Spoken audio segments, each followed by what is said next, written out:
Hello everybody, it's Mrs. Neighbour here, and I've got a lovely story. While you're cosy and warm in your homes, I'm going to read you this story that's about something that's quite chilly. And this week we're thinking all about Jack Frost, and I know that Mrs. Main's read a lovely story about Jack Frost too, so check that one out. I've got a story about a different Jack Frost, because nobody really knows what Jack Frost looks like, where he lives, and so all sorts of exciting stories have grown up around Jack Frost, and this is one of them, and it's called The Tale of Jack Frost, and it's by David Melling. And David Melling lives in Abingdon. He's an Abingdon author, and he's written lots of lovely stories, so check those out.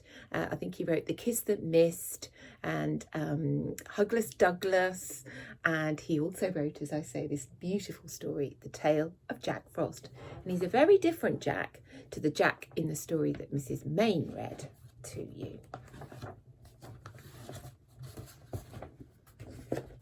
Here he is.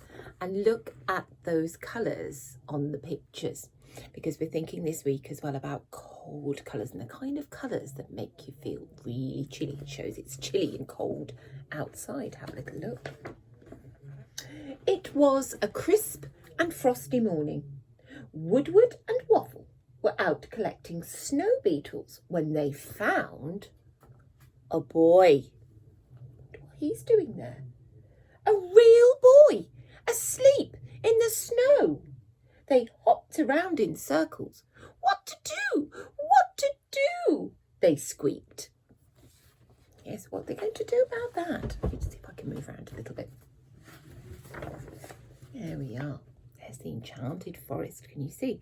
And it's very cold. I can see lots of blues and whites and purples in there. A little bit of brown. It does look chilly, doesn't it? Shadows came bobbing and gliding towards them from every direction.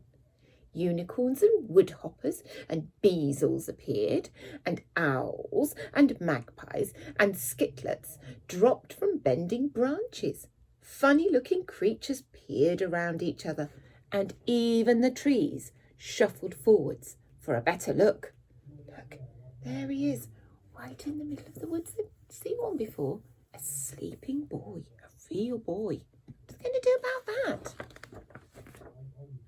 Cowslip, a tall and gentle creature with hairy knees, spoke first. "What are we going to do with him?" he asked. And then the unicorn stepped forward. "We are in danger," he said. "Where he came in, others will follow." But Woodwind and Waffle were hopping again. "Too cold, too cold," they cried. "He needs our help." Cowslip agreed. He prepared an ointment and bathed the boy's eyes. And slowly the boy awoke. They asked him many questions, but he remembered nothing, not even his name. He couldn't even remember what he was called. His mate must have been in a deep sleep. So they all taught the boy what they knew. He mixed rare potions and unusual soups, and his favourite was worm juice surprise. I don't think I like that very much. He was quick to understand magic, and he was very good with snail glue. But his skin was snow white and always ice cold, and whatever he touched for more than a few moments turned to frost. And so the creatures named him Jack Frost. Only the unicorn remained nervous. "Something bad will happen," he said. And before long, it did. I wonder what it is that's going to happen. Now, in the dank valley, I mean, it's really damp and a bit smelly and mouldy, with its curling mist, there lived many thick, stubby creatures with green, oily skin. Goblins! Ooh, they smelled of boiled cabbage. Pooh-wee! And liked to make rude noises. just for fun. So rude, those goblins. Clever they were not.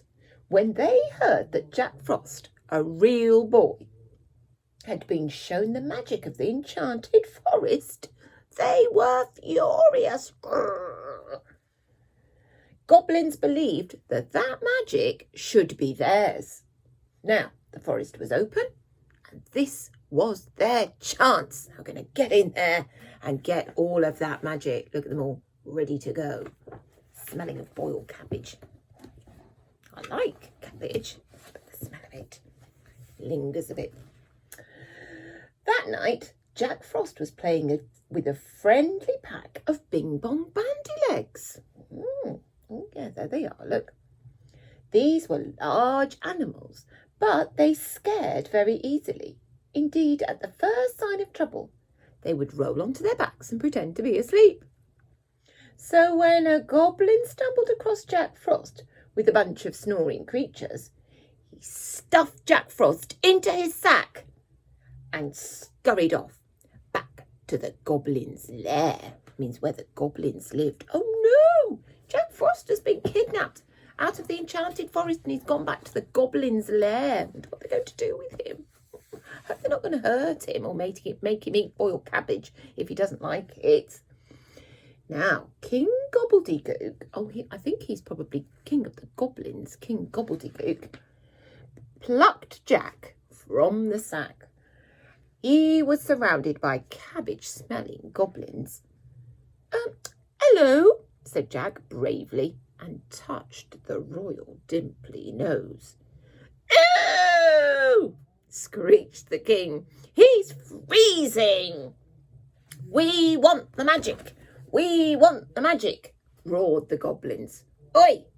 I'll do the shouting, snapped King Gobbledygook. He turned to Jack. You're going to tell us how to get this magic, he said, or there'll be trouble, and you'll be in it. And the other goblins sniggered. Like that. Thought Jack was going to get into trouble if he didn't hand over all the magic. Well, that's easy, said Jack. Every night the sun goes to sleep in a lake by the forest. It's full of magic and easy to catch. Ooh, said the goblins. They were impressed. But if I show you how to catch the sun, you must promise never to go into the enchanted forest, said Jack Frost. Oh, yes, they said, giggling and nudging each other in the ribs. We promise. Jack knew they were lying, but he had an idea. I think he's going to play a little trick. Wonder if you can catch the sun in the lake. Let's see what Jack does. The goblins followed Jack to the lake. And remember, the goblins aren't very clever. They're not clever like you lot. They were very excited.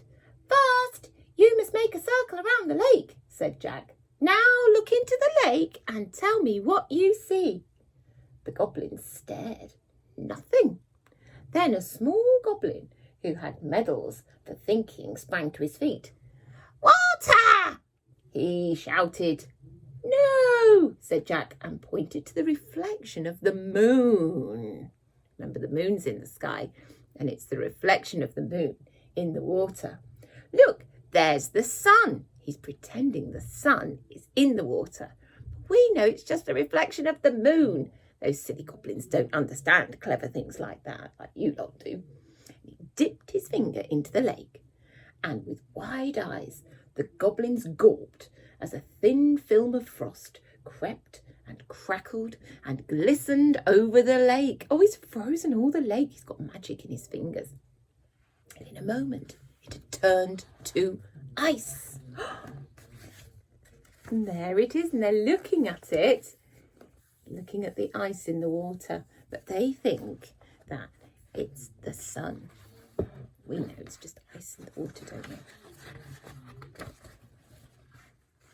Quite clever, that Jack Frost, isn't he? He might be small, but he's got a big brain.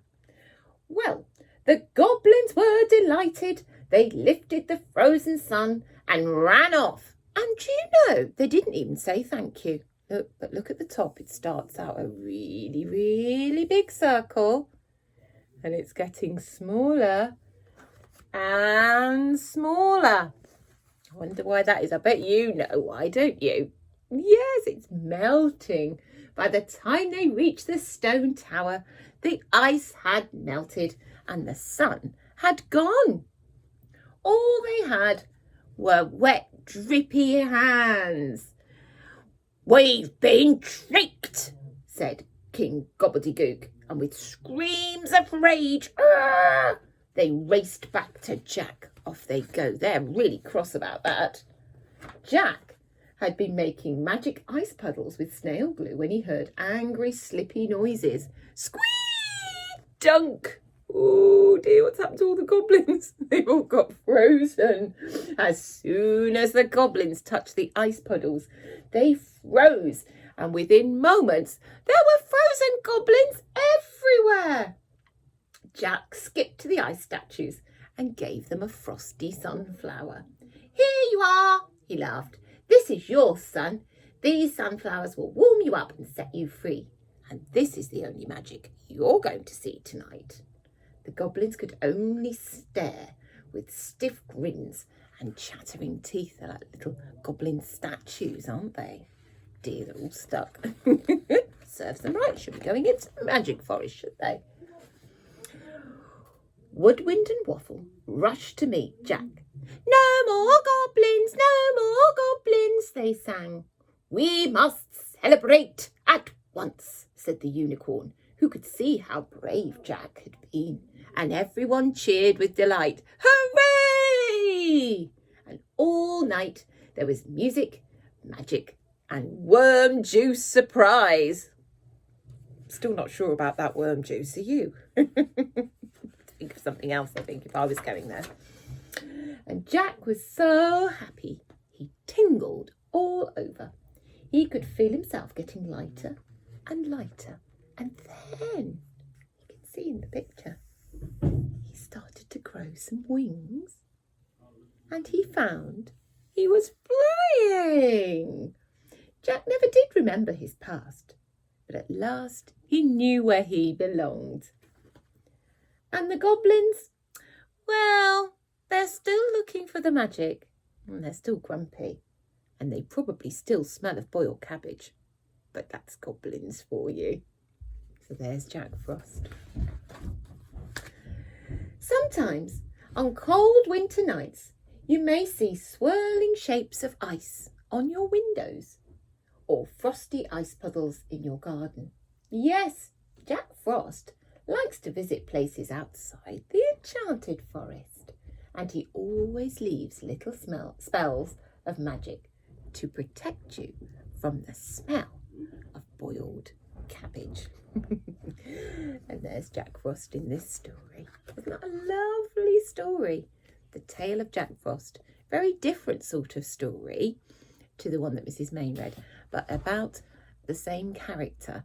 And Jack Frost, I think, can probably look and be however you want him to be in your imaginations. So this week, that's what we're going to think about. What do you think Jack Frost looks like? That's The Tale of Jack Frost by David Melling. That's what David Melling thinks Jack Frost looks like. And it's a lovely, lovely story. Take care now, and I'll be back again soon with another story. Bye-bye.